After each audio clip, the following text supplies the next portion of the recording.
morning. Great. Amy Weber, Assistant Public Defender, on behalf of the appellant, Mr. Alvarez. Good morning. Good morning. This morning, I'd like to address the evidentiary issue that I've raised in my brief, and I'll rely on my brief for the other two issues presented. The trial court in this case abused its discretion in admitting and considering a CJIS, or Criminal Justice Information System, printout as evidence of Mr. Alvarez's release date during the contempt hearing. This printout was classic hearsay. It was not admissible under any hearsay exception. And although the state advances a number of theories as to its admissibilities, none of those are supported by the record in this case. If I could go through them briefly, the judge did remark that it was taking judicial notice. The court was taking judicial notice of the CJIS printout. However, it was not an appropriate subject for judicial notice. First of all, the printout was not contained in the court file. It was a computer printout that had been provided by a member or an employee of the advocate program. And even if it had been contained in the court file, the doctrine of judicial notice does not allow the court to admit wholesale hearsay statements that are contained within a court file. And here, the CJIS printout contained a hearsay statement, notably the release date, Mr. Alvarez's release date from jail. The state also argued that it qualified as a public record. There was simply no evidence establishing its admissibility as a public record. The foundation was not laid. An affidavit was not provided. It was not a document under seal. So there simply isn't enough in the record for this court to determine that it was a properly... Is there evidence in the record that Mr. Alvarez was, in fact, arrested and placed in custody, and that he was released from custody at some time? There is evidence that he was in custody when he received the order to attend the advocate program, and there's also evidence that he was taken into custody on August 6th. And So there is evidence that he was released from custody at some time? Other than the CJIS printout and the fact that he was taken in, there's no other evidence of that. Certainly not evidence of the time he was Well, at the time of the released. hearing on this case, was he in custody? He was. Did he not testify? I thought Mr. Alvarez testified. He made a statement to the court for purposes of sentencing. So after the hearing, he did discuss what had happened with the court, and at that point he said that he had been released from custody. But it wasn't until the hearing was concluded and the court already found him to be in contempt. So essentially the only thing that's before the court did... When he was in custody at the time of this hearing, he had been taken into custody Correct. for this hearing. Correct. So therefore, he had been, at some point, released from custody. Yes. And then placed again in custody. Correct. He was required, however, to report to the Advocates Program after he was released from custody. He didn't report, did he? Well, the only evidence at the hearing was that there were 4 days when he didn't report. They introduced... So that's the end of it. Well, there's no evidence that he was actually released on those 4 days. That's the problem, because the date of his actual release was not... He was required upon his release from custody to report to the Advocates Program. He was, in fact, released from custody without any other evidence, and he did not report to the Advocates Program. Isn't that the end of the case? Well, if that had been established, it would be the end of the case. However, I don't believe that the evidence doesn't support that. It was established. He was not continuously in custody. True. He did not report during the period in which he was not in custody, he did not report to the Advocates Program. Therefore, he violated the terms of his injunction. There actually isn't evidence of that, Your Honor. The only evidence is that he didn't report on 4 days in July. For example, we know that he was taken back into custody on August 6th. Okay. Let's imagine he was released from custody on August 4th and then taken back in 2 days later. There was no evidence presented at the hearing that he didn't go to the Advocate Program on the 4th and the 5th. The only evidence is that he didn't go July 14th, 15th, 16th, and 17th. Those are the only dates where the advocate brought in proof of who came in and who signed up. So the court would need to know that Mr. Alvarez was out of jail on those 4 days for the contempt to be proven. And the only way the court could know that in this case is through admission of this hearsay CJIS printout. And I think that's the problem with the case, Your Honor, is that there's a piece that's missing one way or the other. This is the old rule on top of the court. Abandon all common sense, ye who enter here. Thank you. Your Honor, it is necessary that the admissible evidence supports each of the elements of this contempt, and it didn't happen here. Thank you, Ms. Weber. Mr. Greenberg? Good morning, Your Honors. May it please the Court, Assistant Attorney General Michael Greenberg on behalf of the State of Florida. The CJIS form is hearsay, is it not, Mr. Greenberg?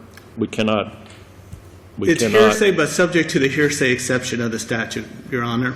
The statute gives 6 things to look for. Number 1, is it a data compilation? Number 2, in any form. Number 3, was it made at or near the time by the event happened? 4, was it made by a person with knowledge? 5, was it kept in the course of a regularly conducted business activity? And 6, was it the regular practice of that business?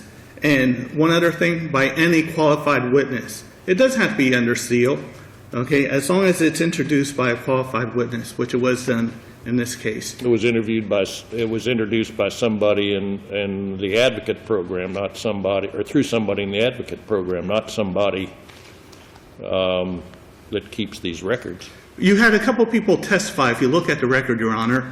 First, you had Ms. Corbello, who was with the advocate program. Then there were 2 people there from Department of Corrections. One, I remember, Mr. Duncan. And Mr. Duncan testified about these records, and the court accepted his testimony regarding it. So that's where we have the other qualified witness.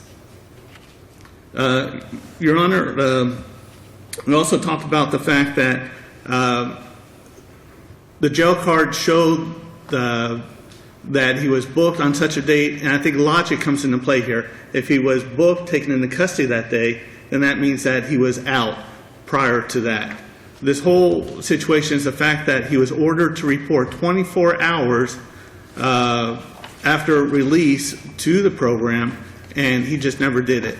Well, and the order doesn't say that. The order that we're operating under just says that he should report as soon as he's released.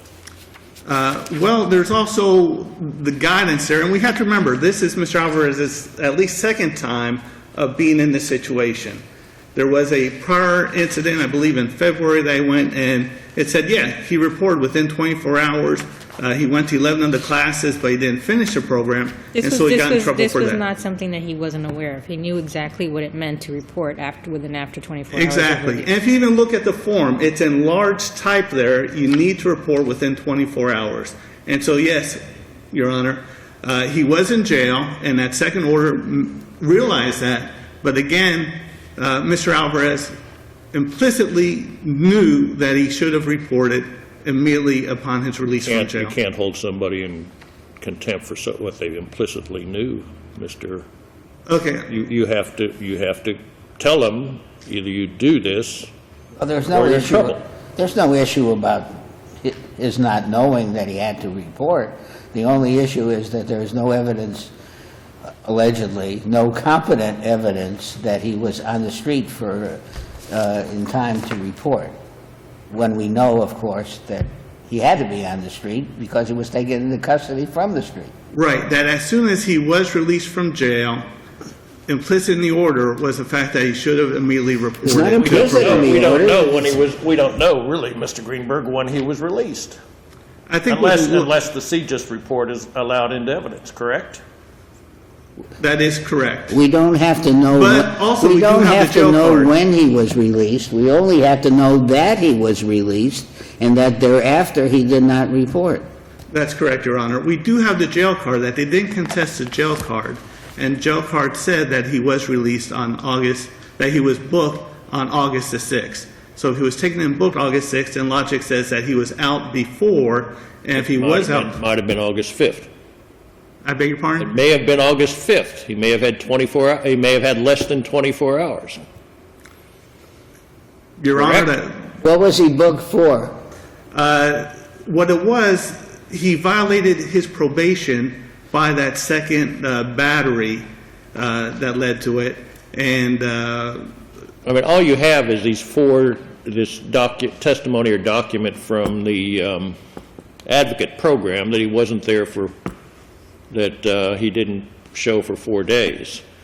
But you also have Ms. Corbello's testimony, Your Honor, if you look at the record, that she said that he hadn't reported up until September 29th, and that if he had reported before September 29th, she wouldn't have violated him.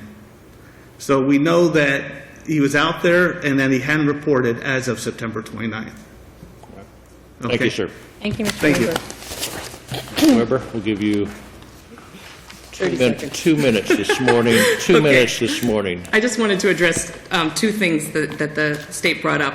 First of all, Officer Duncan was a witness who testified in the hearing, and he did admit the jail card, and the jail card was admitted properly through that witness, but the witness had no information to provide about CGIS and how those records are kept or anything like that, and so I just wanted to clarify that issue. What did the jail card say? The jail card said, I have it right here, it showed his arrest on August 6, 2009 for a probation violation.